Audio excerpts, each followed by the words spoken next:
window to window to window checking that other cat out. And he was, running and making funny meows and funny sounds and stuff. And, I didn't really think he was going to do anything. And then he was in this one window, and I was standing there, and I kind of tapped the window. Like, I didn't even touch him. I just tapped the curtain, right?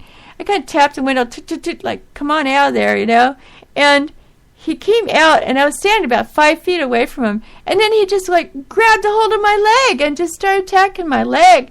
And, that's been, like, over 6 months ago, and my leg still isn't healed. And they gave me 3 different antibiotics, and they gave me one antibiotic was so bad that I had an overdose from it, and I was falling, like, I'd be walking, and all of a sudden I would just fall straight down all the way. I sprained my foot because I fell on my foot the wrong way, and I actually sprained my foot, and it's been like, and that thing's still trying to heal, and it's not healed yet either. My foot or my leg neither one's healed. I'm not really fully healed, I'm just, my foot is getting lots better now, and I'm able to walk on it and stuff, but every once in a while I feel some pain in there. But, and then the sores, only one sore healed, but the other one's still kind of bumpy, so I don't know what the heck's with that. And that antibiotic it gave me was Cipro, and some people can take Cipro, I guess, with no problem, but I'm already taking pills for epilepsy, so the epilepsy pills that I take and the Cipro just didn't go together, and the doctor should have known that, and he did not know that, and he didn't, he just didn't know what he was doing, right? And then he goes up and gets the hell out of town. He got the hell out of Dodge. He knew he did something wrong, and he just took off and left. He ran away, literally. And I guess he was afraid I was going to sue the heck out of him, right? But I was really messed up. I was even talking, like I'd be talking, and all of a sudden I'd be like that in the middle of what I was saying. I do some weird things, like I was like sounding so it was so weird, and I was like freaking out. I was like, what am I doing? I can hear it, but I had no control of it, and it was like kind of like I had Tourette's syndrome. I don't have Tourette's syndrome, but it was like I had Tourette's, but of course I wasn't saying cuss words or nothing. I was just like letting out other words during the middle of my sentence real loudly. It was very strange. And then I ended up passing out completely, and they called the fire department came, and they checked me out, and I said I was okay, just go away. And then later on that day I went to the hospital. And by that time, the drug was wearing off because I stopped taking it completely. I said, no, I'm not taking that no more. And it started wearing off, and, they took care of me. But still, I'm afraid to take any more antibiotics because of what they did. So I got to take care of it naturally, but it's taken a while. I probably had to double up on the vitamins or something because something's not right. I'm not healing good. But, yeah, just one thing after another. What a life, huh? I mean, that is life. That's the way things go in life. It's like always something. I gotta do an eye drop here because hang on. I gotta do my eye drops every 4 times a day, and I'm only in my 3rd round right now. And I still gotta go to bed, so I gotta make sure I do my eye drops. So that's for my cataract eye surgery. I had to do a whole bunch of eye drops, incredible amount of eye drops, but that's okay.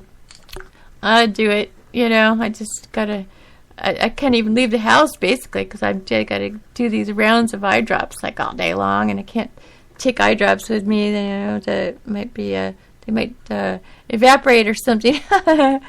So yeah, I've been like one medical mess after another between my cat bites and all these other things, God, everything. Last year was the worst year yet. I mean, because I even fell down, hit my head 2 different times on the cement with a bump, and then another time I fell down and it fell right on my nose, and that hurt. So like that was a really bad year. And then I almost had a few accidents. It's just like, what more am I going to do to myself, right? And that stupid cat, I had to take him out of the living room because I just kind of realized that he had to be taken away from all the other cats, because that was what was making him nuts. He didn't like the other cat. He didn't like being around other animals or basically other cats. I bring the dogs in here because they're dogs, right? But he can't stay around any more cats. And he's in the back room where he can't see, like, if the neighbor's cat comes over. The neighbor's cat usually doesn't go in the backyard. He stays in the front. So, I fixed that problem. But he has to be locked up in the bedroom all the time, this little bedroom here. He has to be locked up in here. But he's got his own couch, and he's got his cat box, and his food and water, and he's got a window to look out of. So, it's not too bad. But, and I spend a lot of time in this room. I spend more time in here than I do with the rest of my poor animals. The other animals, they see me when I'm sleeping, basically. That's it. And the rest of the time I'm back here, so he gets a lot of attention from me now. Even though he tried to kill me, my mom's telling me, oh, you got to get rid of that cat because he's a nut. You got to get him put to sleep. I'm like, put to sleep? I couldn't do that. I just couldn't do that. Even though he was hurting me, I still couldn't do that. I almost gave him away to, like, a farm. I was thinking about bringing him to a farm, and I thought, no, because he'll do something on a farm, and then they'll kill him, right? And it's like, this cat's not going to live unless I save his life. So, I think he had also had a real bad, people that owned him before me, I think they weren't very nice to this cat. I think they abused him because when I got him, he had all his bottoms of his feet were burnt, okay? Like he jumped up on something hot. It didn't make sense to me. So, and then they had him in a cage. They were bringing him to his death. Literally, they were bringing him to get him put to sleep. And they had the cage, like an animal carrier, they had it all taped up with duct tape. There was no air was getting in there. I really don't think there was any air getting in there. Cage. I mean, unless there was some leftover air. I don't know. I just don't see. That was kind of freaky. And then, when I let him out, he was crazy right at the very beginning. And then he talks to himself, in different voices. He's got several different voices, and he talks to himself, and he rolls his eyes back and forth, really weird. He does some weird stuff. But I finally figured out that he just needed some love and kindness and attention. And he's been fine ever since, It's all he needed. And he needed to, I had to earn his trust. Because he didn't trust humans. Obviously, he was telling me he didn't trust humans. So I had to actually earn his trust, and now he knows that I'm not out to hurt him. I've never done anything to hurt him. I just be nice to him and talk to him all the time and pet him. And yeah, but he's okay now. But I'm not. I'm still messed up from the whole scenario. Gosh. But, at least he's back. He's normal now, like a regular house cat, because when I got him, he was more like a wild cat.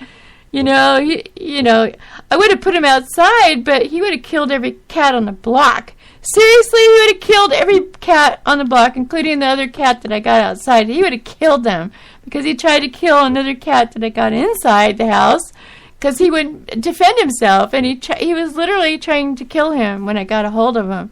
So, and that other cat was scared to death of him, too. So now they can't get to each other anymore, so that's a good thing. They're still in the same house, but they can't get to each other. So I have to be careful when I go in and out the doors, not to let anybody in or out,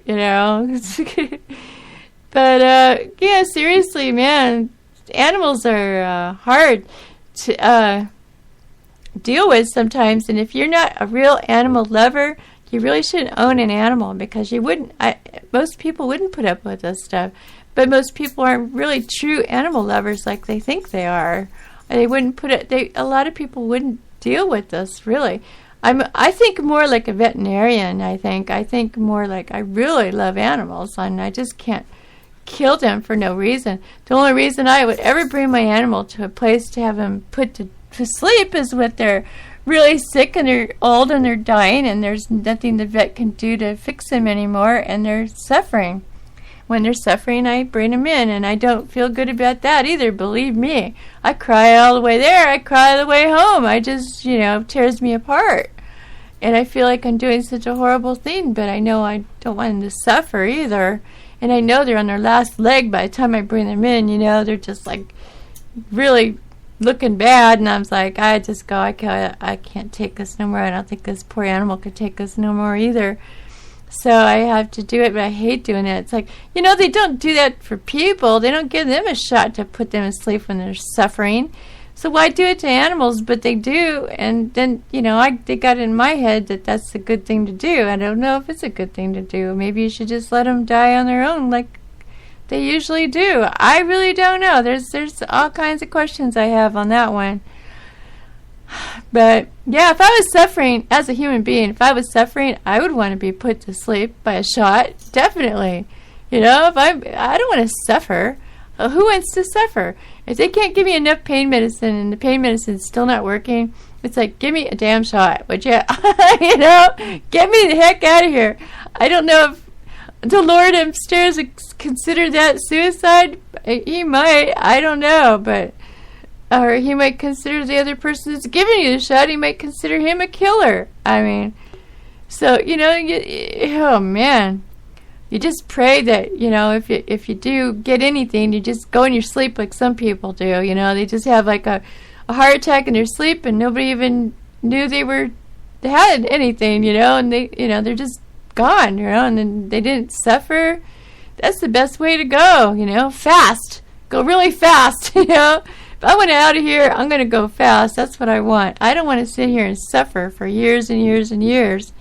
And I've seen family members suffer, like that. And it's sad. It's really sad to watch that because, what can be done? Nothing, They just suffer all the way to their death. And that's sad. My grandma, she had some sort of arthritis, plus she had some other disease. I forgot what that one was.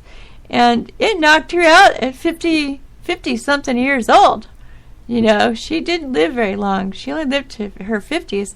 And she suffered with that arthritis thing that she had. I think it was rheumatoid. I'm not sure, but it was, she suffered to that thing. She was in bed all the time. She hardly ever got out of bed.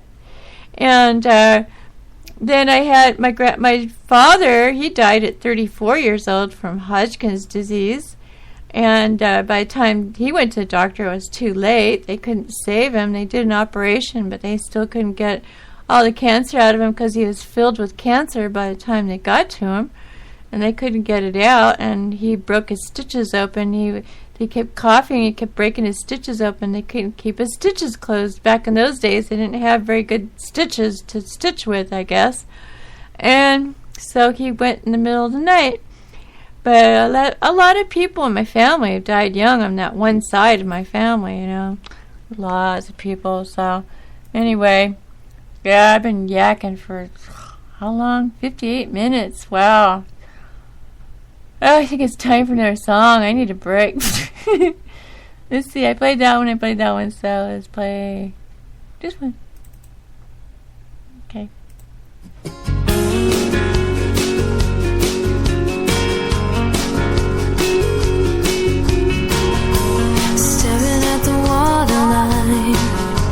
Relaxing without even trying.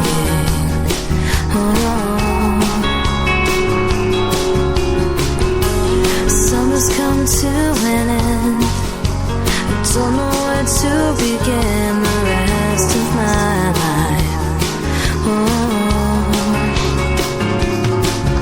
So I'll keep searching for something I can call my own.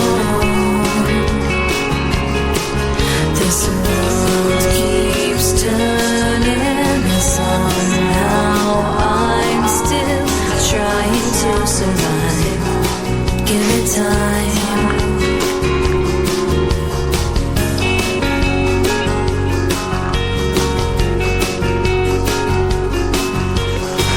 So wherever I'm to settle in, it's gonna be up to the wind of New Orleans.